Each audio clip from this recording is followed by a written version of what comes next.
حضرت سیدنا ابراہیم خواص علیہ رحمت اللہ الرزاق کے عقیدت مندوں میں سے تھی۔ آپ رحمت اللہ علیہ فرماتے ہیں کہ حضرت سیدنا ابراہیم خواص رحمت اللہ علیہ جب کبھی سفر پر روانہ ہوتے تو کسی کو بھی اطلاع نہ دیتے اور نہ ہی کسی کو اپنے ساتھ سفر پر چلنے کے لیے کہتے۔ جب کبھی سفر کا ارادہ ہوتا تو ایک برتن اپنے ساتھ لے جاتے جو وضو اور پانی پینے کے لیے استعمال فرماتے۔ حضرت سیدنا ابراہیم خواص رحمت اللہ علیہ نے ارشاد فرمایا، اے عبد المسیح تم یہاں کیسے آ گئے؟ اس نوجوان نے عرض کی، حضور اب میرا نام عبد المسیح نہیں بلکہ عبداللہ ہے، یعنی اب وہ عیسائی مسلمان ہو چکا تھا۔ آپ رحمت اللہ علیہ نے فرمایا، اپنا پورا واقعہ بیان کرو کہ تم کس طرح مسلمان ہوئے، تمہاری زندگی میں یہ انقلاب کیسے آیا؟ اس نوجوان نے عرض کی، حضور آپ رحمت اللہ تعالی علیہ مجھے چھوڑ کر آ گئے تھے تو میں وہیں موجود رہا اور میرے دل میں یہ خواہش مچلنے لگی کہ آخر میں بھی تو دیکھوں کہ وہ مکہ مکرمہ کیسی جگہ ہے جس کی طرف مسلمان سفر و حجر کی صعوبتیں برداشت کر کے ہر سال حج کے لیے آتے ہیں، آخر اس میں ایسی کیا عجیب بات ہے؟ اسی خواہش کی بنا پر میں نے بھیس بدلا اور مسلمانوں جیسی حالت بنا لی۔ میری خوش قسمتی کہ وہاں ایک قافلہ پہنچا جو حرمین شریفین آ رہا تھا۔ میں نے اپنے آپ کو مسلمان ظاہر کیا اور اس قافلے میں شامل ہو گیا۔ جو ہمارا قافلہ مکہ مکرمہ کے قریب ہوتا جا رہا تھا میرے دل کی دنیا بدلتی جا رہی تھی، عجیب و غریب کیفیت کا عالم تھا۔ پھر جو ہی میری نظر خانہ کعبہ پر پڑی تو میرے دل سے تمام ادیان باطا کی محبت نکل گئی اور دین اسلام کی محبت میرے دل میں گھر کر گئی۔ میں نے فوراً عیسائیت سے توبہ کر کے محمد الرسول اللہ صلی اللہ تعالی علیہ وسلم کی غلامی اختیار کر لی اور مسلمان ہو گیا۔ اس وقت میرا دل بہت خوشی محسوس کر رہا تھا۔ قبول اسلام کے بعد میں نے غسل کیا، احرام باندھا اور دعا کی، اے اللہ عز و جل آج میری ملاقات حضرت سیدنا ابراہیم خواص رحمت اللہ تعالی علیہ سے ہو جائے۔ بارگاہ خدا بندی عز و جل میں میری دعا قبول ہوئی اور میں آپ رحمت اللہ تعالی علیہ کی خدمت میں حاضر ہوں۔ حضرت سیدنا ابراہیم خواص رحمت اللہ تعالی علیہ بہت خوش ہوئے، اسے خوب شفقتوں اور محبتوں سے نوازا، پھر ہماری طرف متوجہ ہوئے اور فرمایا، اے حامد دیکھ لو سچائی میں کتنی برکت ہے۔ اس نوجوان کو حق کی تلاش تھی اور یہ اپنی طلب میں سچا تھا، لہذا اسے حق مل گیا، یعنی یہ اسلام کی دولت سے مالا مال ہو گیا۔ پھر وہ نوجوان ہمارے ساتھ ہی رہنے لگا اور بہت بلند مرتبہ حاصل کیا، بالا آخر وہ دارِ فنا سے دار بقا کی طرف روانہ ہو گیا۔ ناظرین، ایک مرتبہ یمن کے ایک تاجر نے پہلی مرتبہ اپنے بیٹے کو تجارت کے لیے بھیجا اور حضرت محمد مصطفیٰ صلی اللہ علیہ وآلہ وسلم نے جو کلمات حضرت عمر حضرت علی رضی اللہ تعالی عنہ کو بتائے تھے، حضرت علی نے وہ کلمات عام کر دیے۔ یہ سلسلہ اسی طرح سے چلتا رہا اور تاجر نے وہی کلمات پڑھ کر اپنے دل میں یہ خواہش کی کہ میرا بیٹا خیر و عافیت کے ساتھ اپنی پہلی تجارت کر کے واپس آ جائے۔ اس تاجر نے خوشی خوشی اپنے بیٹے کو ایک کشتی پر سوار کر دیا، جبکہ کچھ اور لوگ بھی اس کشتی پر سفر کر رہے تھے تو اس سمندر میں سے ایک آواز دینے والے کی آواز سنائی دی، لیکن اس کی صورت نظر نہ آئی۔ اس آواز دینے والے نے کہا کہ اگر کوئی شخص مجھے 10,000 دینار دے دے تو میں اس کو ایک ایسا وظیفہ بتا دوں گا کہ اگر وہ ہلاکت کے بالکل قریب پہنچ گیا ہو اور اس وظیفے کو پڑھ لے تو تمام بلائیں مصیبتیں اس سے ٹل جائیں۔ اس کشتی کے مسافروں میں سے ایک نے بلند آواز میں جواب دیا، میرے پاس آؤ، میں تم کو 10,000 دینار دیتا ہوں، مجھے وہ وظیفہ بتا دو۔ تو آواز آئی کہ تم اپنے دیناروں کو سمندر کے اندر ڈال دو، مجھے وہ مل جائیں گے اور میں تمہیں وہ وظیفہ بتا دوں گا۔ چنانچہ اس کشتی کے مسافر نے 10,000 دیناروں کو اس سمندر کے اندر ڈال دیا تو اس آواز دینے والے شخص نے مسافر کے کان میں آ کر وہ وظیفہ بتایا جو نبی کریم صلی اللہ علیہ وآلہ وسلم نے حضرت علی رضی اللہ تعالی عنہ سے فرمایا تھا، اور اس مسافر نے بھی وہ وظیفہ سن کر پڑھ لیا تھا، اور یہ مسافر اسی یمن کے تاجر کا بیٹا تھا۔ آواز دینے والے نے اس سے کہا کہ تجھے جب بھی کوئی مصیبت پڑے تو اس وظیفے کو پڑھ لیا کرو، جبکہ یہ سن کر کشتی کے دوسرے تمام مسافروں نے اس کا مذاق اڑایا اور کہا کہ تو نے اپنی کثیر رقم سمندر میں پھینک کر ضائع کر دی۔ تاجر کے بیٹے نے جواب دیا، ہرگز میں نے اپنی دولت کو ضائع نہیں کیا، اور مجھے اس بات میں کوئی شبہ نہیں ہے کہ مجھے قرآن پاک کی یہ آیت ضرور نفع ہی دے گی۔ لہٰذا اس کے بعد چند گھنٹے وہ کشتی چلتی رہی، پھر اچانک طوفان کی موجوں سے وہ کشتی ٹوٹ کر بکھر گئی، اور سوائے اس تاجر کے بیٹے کے اس کشتی کا کوئی آدمی بھی زندہ نہیں بچا۔ وظیفہ پڑھنے والا وہ مسافر کشتی کے ایک ٹوٹے تختے پر بیٹھا ہوا سمندر کے اندر بہتا جا رہا تھا، یہاں تک کہ کچھ دیر کے بعد ایک جزیرے پہ جا پہنچا، اور اس جزیرے میں چند قدم چلنے کے بعد دیکھا کہ وہاں ایک شاندار محل بنا ہوا ہے، اور ہر قسم کے موتی اور جواہرات وہاں پڑے ہوئے ہیں۔ اس نے دیکھا کہ اس محل میں ایک بہت حسین و جمیل عورت اکیلی بیٹھی ہوئی ہے، اور ہر قسم کے میوے اور کھانے کا سامان وہاں پر رکھا ہوا ہے۔ اس عورت نے اس مسافر کو دیکھا تو پوچھا کہ تم کون ہو اور یہاں کیسے پہنچ گئے؟ مسافر نے بھی اس عورت سے پوچھا کہ تم کون ہو اور یہاں پر اکیلی کیا کر رہی ہو؟ تو اس عورت نے اپنا قصہ سنایا کہ میں بصرہ کے ایک عظیم اور بڑے تاجر کی بیٹی ہوں، میں اپنے باپ کے ساتھ سمندر کے سفر پر جا رہی تھی، ہماری کشتی ٹوٹ گئی اور مجھے اچانک کوئی کشتی کے اندر سے اچک کر لے بھاگا، اور میں اس جزیرے میں اس محل کے اندر اس وقت سے پڑی ہوں۔ ایک شیطان ہے جو مجھے اس محل میں لے آیا ہے، وہ ہر 7ویں دن یہاں آتا ہے، میرے ساتھ صحبت تو نہیں کرتا مگر بوسو کنار کرتا ہے، اور آج اس کے یہاں آنے کا دن ہے، لہذا تم اپنی جان بچا کر یہاں سے بھاگ جاؤ ورنہ وہ شیطان تمہاری جان لے لے گا۔ ابھی اس عورت کی گفتگو ختم بھی نہ ہوئی تھی کہ وہاں ایک دم سے اندھیرا چھا گیا۔ عورت نے پھر سے کہا، جلدی یہاں سے بھاگ جاؤ کیونکہ وہ آ رہا ہے، ورنہ تم کو ضرور جان سے مار ڈالے گا۔ چنانچہ وہ شیطان وہاں پر آ گیا، لیکن وہ مسافر یوں ہی وہاں پر کھڑا رہا۔ وہ شیطان جیسے ہی اس کو دبوچنے کے لیے آگے بڑھا تو مسافر نے وہ وظیفہ پڑھنا شروع کر دیا۔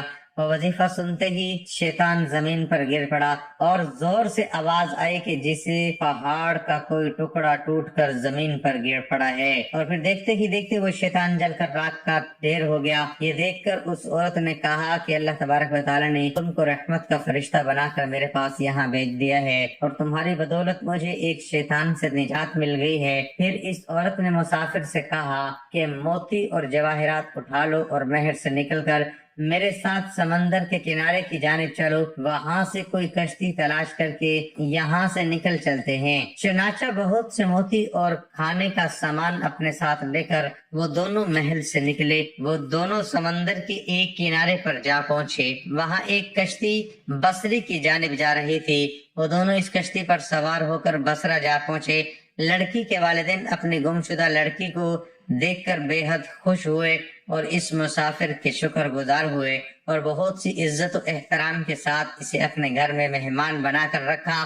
پھر لڑکی کے والدین نے پوری سرگزشت سن کر ان دونوں کا نکاح بھی کر دیا، وہ دونوں میاں بیوی بن کر رہنے لگے، اور تمام موتی اور جواہرات وہ جو اس جزیرے سے لے کر آئے تھے وہ ان دونوں کی مشترکہ دولت بن گئی۔ اس عورت سے اللہ نے اس مرد کو کچھ بچے بھی عطا کر دیے، وہ دونوں نہایت ہی محبت اور احترام کے ساتھ اپنی زندگی بسر کرنے لگے، اور یہ سب وظیفے کا کمال ہی تھا جو حضرت محمد صلی اللہ علیہ وآلہ وسلم نے حضرت علی رضی اللہ تعالی عنہ کو بتایا تھا۔ ناظرین، حضرت انس رضی اللہ تعالی عنہ سے ایک حدیث مروی ہے کہ ہم لوگ ایک جنگ میں نبی کریم صلی اللہ علیہ وآلہ وسلم کے ساتھ تھے کہ راستے میں ایک آواز سنائی دی کہ یا اللہ تو مجھے حضرت محمد صلی اللہ علیہ وآلہ وسلم کی امت میں سے کر دے۔ تو آپ صلی اللہ علیہ وآلہ وسلم نے حضرت انس سے فرمایا کہ اے انس، تم اس آواز کا پتہ لگاؤ۔ تو میں اس پہاڑ کے اندر داخل ہو گیا، میں نے دیکھا ایک آدمی نہایت ہی سفید لباس میں مبلوس آدمی داڑھی والا وہاں پر موجود تھا۔ اس نے مجھے دیکھا تو مجھ سے پوچھا کہ کیا تم رسول خدا صلی اللہ تعالی علیہ وآلہ وسلم کے صحابی ہو؟ تو میں نے عرض کی جی ہاں۔ تو انہوں نے فرمایا کہ تم جا کر حضور سے میرا سلام عرض کر دو اور کہہ دو کہ آپ کے بھائی الیاس علیہ السلام آپ سے ملاقات کا ارادہ رکھتے ہیں۔ چنانچہ میں نے واپس آ کر نبی کریم صلی اللہ علیہ وآلہ وسلم سے وہ سارا معاملہ عرض کیا تو آپ صلی اللہ علیہ وآلہ وسلم نے مجھے اپنے ساتھ لے کر پہاڑ کے اندر روانہ ہوئے۔ جب اس کے قریب پہنچے تو میں پیچھے ہٹ گیا۔ پھر دونوں صاحبان دیر تک گفتگو فرماتے رہے۔ پھر آسمان سے ایک دسترخوان اترا تو نبی کریم صلی اللہ علیہ وآلہ وسلم نے مجھے اپنے پاس بلایا اور میں نے ان دونوں حضرات کے ساتھ کھانا کھایا۔ جب ہم کھانے سے فارغ ہو چکے تو آسمان سے ایک بدلی آئی اور وہ حضرت الیاس علیہ السلام کو اٹھا کر آسمان کی طرف لے گئی اور میں ان کے سفید لباس کو دیکھتا رہا۔ ناظرین، حضرت عبداللہ ابن عباس رضی اللہ تعالیٰ عنہ بیان کرتے ہیں کہ نجران کے عیسائی جب نبی کریم صلی اللہ علیہ وآلہ وسلم کی خدمت اقدس میں حاضر ہوئے، یہود و نصارہ نے لڑائی شروع کر دی۔ عیسائی کہتے تھے کہ حضرت ابراہیم علیہ السلام عیسائیوں کے مذہب پر تھے، جبکہ یہود کہتے تھے کہ حضرت ابراہیم علیہ السلام یہودیوں کے مذہب پر تھے۔ تو اللہ تبارک و تعالیٰ نے وحی نازل فرما دی۔ حضرت جبرائیل علیہ السلام نبی کریم صلی اللہ علیہ وآلہ وسلم کی خدمت میں عرض گزار ہوئے، تب آپ صلی اللہ علیہ وآلہ وسلم نے فرمایا کہ تم حضرت ابراہیم کے بارے میں کیوں جھگڑتے ہو؟ تورات اور انجیل تو حضرت ابراہیم علیہ السلام کے بعد نازل ہوئی تھی، تو حضرت ابراہیم علیہ السلام ان کے پیروکار کیسے ہو سکتے ہیں؟ نبی کریم صلی اللہ علیہ وآلہ وسلم نے ان کو دین حق کی دعوت دی تو ابو رافع قرنی بولا، اے محمد، آپ یہی چاہتے ہیں کہ ہم آپ کی عبادت کریں جس طرح سے عیسائیوں نے حضرت عیسیٰ کی عبادت کی۔ اہل نجران کا ایک اور آدمی بولا، اے محمد صلی اللہ علیہ وآلہ وسلم، کہ آپ یہی چاہتے ہیں کہ ہم آپ کی عبادت کریں جس طرح سے یہودیوں نے حضرت عزیز علیہ السلام کی عبادت کی تھی۔ تب نبی کریم صلی اللہ علیہ وآلہ وسلم نے ارشاد فرمایا، نہ تو میں خود کسی غیر اللہ کی عبادت کرتا ہوں اور نہ ہی کسی اور کو اس عمل کی دعوت دیتا ہوں، بلکہ میں تو حق تبارک و تعالیٰ کے سامنے جھکنے کا کہہ رہا ہوں۔ آپ صلی اللہ علیہ وآلہ وسلم کے الفاظ میں اتنی سچائی تھی کہ وہ تمام یہودی آپ صلی اللہ علیہ وآلہ وسلم پر ایمان لے آئے اور مشرف با اسلام ہوئے۔ ناظرین، ایک مرتبہ حضرت علی رضی اللہ تعالی عنہ اپنے دونوں شہزادوں یعنی حسنین کریمین کے ہمراہ نبی رحمت صلی اللہ علیہ وآلہ وسلم کے خدمت اقدس میں حاضر ہوئے۔ آپ صلی اللہ علیہ وآلہ وسلم نے دونوں شہزادوں کو اپنے مبارک سینے سے لگایا اور انہیں بوسہ بھی دے دیا۔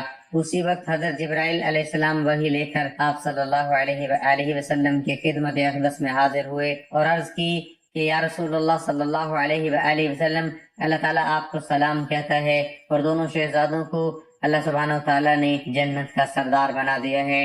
اس وقت نبی کریم صلی اللہ علیہ وآلہ وسلم کو اس قدر خوشی ہوئی کہ آپ صلی اللہ علیہ وآلہ وسلم نے حضرت علی رضی اللہ تعالی عنہ کو یہ وظیفہ پڑھنے کے لیے فرمایا کہ جب تم کسی ایسی مشکل میں ہو کہ تمہیں کوئی امکان نظر نہ آئے تو یہ کلمات پڑھ لینا، اللہ تبارک و تعالیٰ آپ کے لیے 70,000 فرشتے بھیج دیں گے جو وہ کام پورا کرنے کے لیے ایک دوسرے کے آگے لپکیں گے اور ایک دوسرے پر سبقت لے کر جانے کی کوشش کریں گے۔ حضرت علی رضی اللہ تعالی عنہ نے دست ادب جوڑ کر عرض کیا، رسول اللہ صلی اللہ علیہ وآلہ وسلم، وہ کلمات کون سے ہیں؟ تو آپ صلی اللہ علیہ وآلہ وسلم نے ارشاد فرمایا، وہ کلمات یہ ہیں، بسم اللہ الرحمن الرحیم، سبحان اللہ وبحمدہ، سبحان اللہ العظیم۔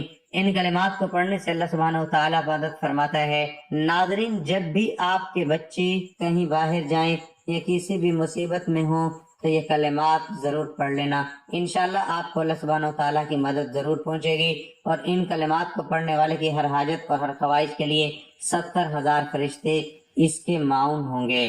اللہ تبارک و تعالیٰ سے دعا ہے کہ نیکی کی بات کو سننے، سمجھنے اور اس پر عمل کرنے کی طاقت اور توفیق عطا فرمائے۔ محترم ناظرین، اب چلتے ہیں وظیفے کی جانب۔ عمل یہ ہے کہ صبح اٹھنے سے پہلے یعنی جب بستر سے اٹھیں تو اپنے بیڈ سے اپنی چارپائی سے نیچے اترنے سے پہلے صرف 14 مرتبہ قرآن پاک کی اس آیت کو پڑھ لینا ہے، تو سارا دن اس کے پاس رزق ختم نہیں ہوتا، دولت ختم نہیں ہوتی، اللہ پاک اس کو اتنا مالا مال فرما دیتے ہیں۔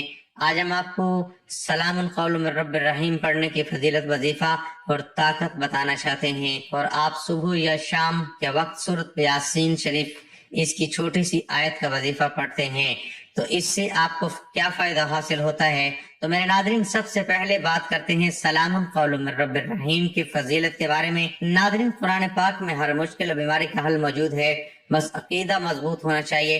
قرآن پاک میں اللہ پاک کا ارشاد ہے کہ اور ہم قرآن میں وہ چیز اتارتے ہیں جو شفا اور رحمت ہے۔ ایمان والوں کے لیے سورۃ یاسین پاک کی آیت سلام قول من رب الرحیم، سلام قول من رب الرحیم میں بہت سے پوشیدہ اسرار ہیں اور بے شمار فضائل اور ہر قسم کے امراض سے شفا کا حل موجود ہے۔ ہر چیز کا دل ہوتا ہے اور قرآن پاک کا دل سورۃ یاسین پاک ہے اور یاسین پاک کا دل یہ آیت ہے۔ آج کل کالے علم اور کالے جادو کا مرض بڑھتا جا رہا ہے۔ آئے دن کوئی نہ کوئی ہر گھر میں اس مرض میں مبتلا نظر آتا ہے۔ میں یہ عمل ان بہن بھائیوں کی خدمت میں پیش کر رہا ہوں جو کالے علم کی وجہ سے بہت زیادہ پریشان ہے۔ اگر کسی پر کالا جادو کر دیا گیا ہو جس کے باعث وہ شدید بیمار رہتا ہو، ایسے مرض کو صحت یاب کرنے کی عرض سے باوضو حالت میں 300 مرتبہ یہ آیت پڑھ کر پانی پر دم کر دیں اور 300 دفعہ پڑھ کر مریض پر دم کر دیں۔ دم کیا ہوا پانی روزانہ 7 دن تک پلائیں اور اول آخر درود پاک لازمی پڑھیں۔ انشاءاللہ جیسا بھی کالا جادو کیا گیا ہوگا اس کا خاتمہ ہو جائے گا۔ ملازمت کے لیے اگر کسی حاسد نے جادو کے ذریعے کسی ملازمت یا کاروبار میں رکاوٹ ڈال دی ہو، اس کے واسطے ہر نماز کے بعد سلام قول من رب الرحیم کو 313 مرتبہ پڑھیں۔ انشاءاللہ ہر قسم کی رکاوٹ دور ہو جائے گی۔ ناظرین، ایک شخص نے مجھے بتایا کہ میں جب بھی موٹر سائیکل پر گھر سے نکلتا ہوں تو سلام قول من رب الرحیم کا ورد شروع کر دیتا ہوں۔ اس کی برکت سے ہر قسم کے حادثات و پریشانیوں سے بچا رہتا ہوں۔ 2 مرتبہ تو یقینی حادثوں سے اللہ پاک نے مجھے اس آیت کی وجہ سے بچا لیا۔ ایک لڑکا اپنا تجربہ بتانے لگا کہ میں سلام قول من رب الرحیم صبح فجر کے بعد تسبیح کرتا ہوں، جس کی وجہ سے میرا دل نیکی کی طرف مائل ہونا شروع ہو گیا ہے، نماز میں خشوع و خضوع مل گیا ہے، ذکر و درود پاک پڑھنے کو خوب دل کرتا ہے۔ اللہ پاک نے جھوٹ، غیبت، چغلی سے بچایا ہوا ہے۔ سلام قول من رب الرحیم کی فضیلت اور اہمیت بہت ہی زیادہ ہے۔ ناظرین، اگر کوئی بھی شخص روزانہ سلام قول من رب الرحیم پڑھنے کا معمول بنا لیتا ہے تو اس کے لیے کیا فائدہ حاصل ہوتا ہے یہ خود آپ جان کر حیران رہ جائیں گے۔ میرے ناظرین، یہ آیت اچھی شادی کے لیے بہت مجرب ہے۔ اچھا رشتہ ملنا خوشی بختی کی دلیل ہے، کیونکہ یہ بے شمار لوگ شادی کے مسئلے میں پریشان ہوتے ہیں۔ اس پریشانی کا حل یہ ہے کہ سلام قول من رب الرحیم 40 دن تک روزانہ 12,900 مرتبہ پڑھے۔ انشاءاللہ اچھا رشتہ مل جائے گا اور شادی میں سکون ملے گا۔ جو شخص اس آیت کو روزانہ 129 مرتبہ پڑھنے کا معمول بنا لے تو انشاءاللہ اس کا ہر ایک جائز کام اس اسم کی برکت سے ہو جائے گا۔ اولیاء کرام اور بزرگان دین نے اس آیت کی بہترین تعریف کی ہے۔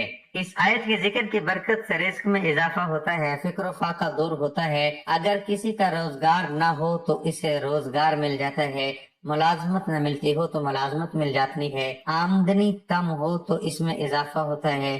اس مقاصد کے لیے 16,641 مرتبہ روزانہ اس آیت کو پڑھیں اور 40 دن تک اس عمل کو کریں تو انشاءاللہ جو مقاصد ہم نے بیان کیے بہت جلد حل ہو جائیں گے۔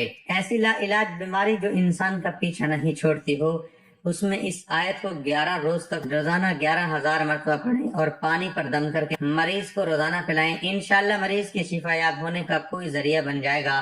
ایک قول کے مطابق اگر کوئی بیمار ہے اسے 300 مرتبہ روزانہ 21 دن تک پڑھے تو انشاءاللہ تندرست ہو جائے گا۔